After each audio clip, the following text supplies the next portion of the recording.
Insertion है वो यहाँ पे मास्टाइड प्रोसेस पे, और मास्टाइड प्रोसेस बेसिकली ये टेम्पोरल लोब का एरिया है जो ब्रेन के अंदर हेयरिंग को कंट्रोल करता है और इसके अंदर एक जकड़न सी क्रिएट कर देता है। अस्सलाम वालेकुम। आज हम बात करेंगे उन लोगों के बारे में कि जिनके कानों के अंदर घंटियों की आवाज़ आती है, जिसको हम कहते हैं टिनाइटिस या फिर रिंगिंग इन ईयर। तो सबसे पहले हम ये जानना चाहेंगे कि इसकी ये प्रॉब्लम की वजह क्या हो सकती है, और फिर उसके ऊपर बात करेंगे कि कैसे एक इंसान घर के अंदर इस चीज़ को मैनेज कर सकता है। सबसे पहले तो मैं आपको ये बताऊं कि ये एक साइकोलॉजिकल इशू है, जिसके अंदर ज़्यादातर साइकोलॉजिकल प्रॉब्लम की वजह से कानों के अंदर घंटियों का आना, कानों के अंदर मुख्तलिफ़ तरह का आवाज़ का आना, या फिर ऐसे भी पेशेंट हमारे पास आते हैं कि लाइक जैसे हम किसी चीज़ को देखते हैं तो हमें ऐसा फ़ील होता है कि ये हमारे कान के पर्दे के ऊपर ऐसे स्क्रैच कर रहा है या ऐसे स्क्रैच फील हो रहा है। तो ये सब एक साइकोलॉजिकल इशू है।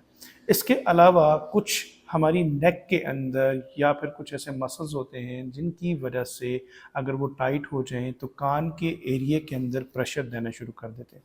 अगर आप देखें तो हमारा जो हेड यानी जो मुंह है, यानी अगर इस पे देखें कान, नाक और गला जो है, ये तीनों एक दूसरे से लिंक करते हैं।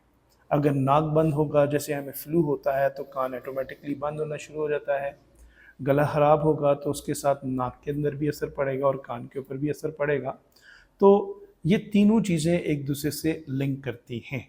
तो अब कान के अंदर अगर घंटियों का आना शुरू हो जाएगा तो उसके लिए सबसे पहले हम क्या करेंगे कि अपने ये देखेंगे कि अगर हमारा ये वाला मसल टाइट है, बाज़-औक़ात क्योंकि हमारा फॉरवर्ड रहने की वजह से नेक के ये जो हमारे फ्रंट के मसल्स हैं, स्पेशली ये जो हमारा स्टर्नोक्लाइडोमास्टाइड मसल आता है, अगर मैं आपको दिखा सकूँ, ये यहाँ से ये जो स्टर्नोक्लाइडोमास्टाइड आ जाता है, ये बाज़-औक़ात टाइट हो जाता है। जब ये टाइट हो जाता है तो कान के अंदर एक जकड़न सी क्रिएट कर देता है, क्योंकि कान ये इस चीज़ को, ये यहाँ पे इसकी जो इंसर्शन है वो यहाँ पे मास्टाइड प्रोसेस पे, और मास्टाइड प्रोसेस बेसिकली ये टेम्पोरल लोब का एरिया है जो ब्रेन के अंदर हेयरिंग को कंट्रोल करता है और इसके अंदर एक जकड़न सी क्रिएट कर देता है, जिसकी वजह से हमारे कान के अंदर मुख्तलिफ़ तरह की आवाज़ें आ जाती हैं।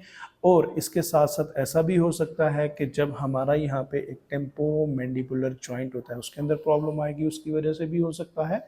तो हम सबसे पहले बात करेंगे कि कान के अंदर अगर ये आवाज़ें आ जाएं तो हम घर के अंदर क्या करेंगे। सबसे पहले हमने ये करना है कि हम यहाँ से न्यूरो सिग्नल को जनरेट करेंगे। न्यूरो सिग्नल को जनरेट करने के लिए हम यहाँ पे सेंसरी स्टिमुलस प्रोड्यूस करेंगे। तो सेंसरी स्टिमुलस प्रोड्यूस करने के लिए हम ईयर के चारों तरफ ऐसे मूवमेंट करेंगे। ये देखें, अगर आप इसको जूम करके दिखा सकें, ईयर के चारों तरफ ऐसे ऐसे हम ये क्या करें, मूवमेंट, ये मूवमेंट अपने हाथों से भी ऐसे ऐसे लाइट दबा के नहीं कर लेना, हाथों से हल्का हल्का कानों के अराउंड हम क्या करेंगे, क्लॉकवाइज एंटी क्लॉकवाइज हम ये मूवमेंट करेंगे ताकि कान के इस एरिए से ये सिग्नल पास हों और इसका जो नर्वस सिस्टम के ऊपर कंट्रोल है वो एक्टिवेट हो जाए।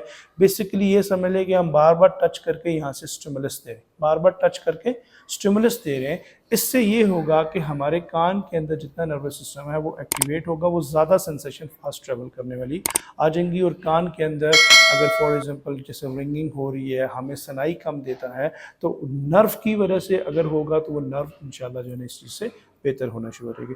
उसके साथ साथ हम क्या करेंगे कि हम अपने कानों को ऐसे पकड़ेंगे, थोड़ा सा स्ट्रेच करेंगे और करके हम ऐसे राइट एंड लेफ्ट ये मूवमेंट करते जाएंगे, राइट एंड लेफ्ट मूवमेंट करेंगे, जिससे क्या होगा, हमारे ये कानों के ऊपर स्ट्रेच भी पड़ेगा और नेक की मूवमेंट से हमारे ये मसल्स भी क्या होंगे, रिलैक्स होते जाएंगे।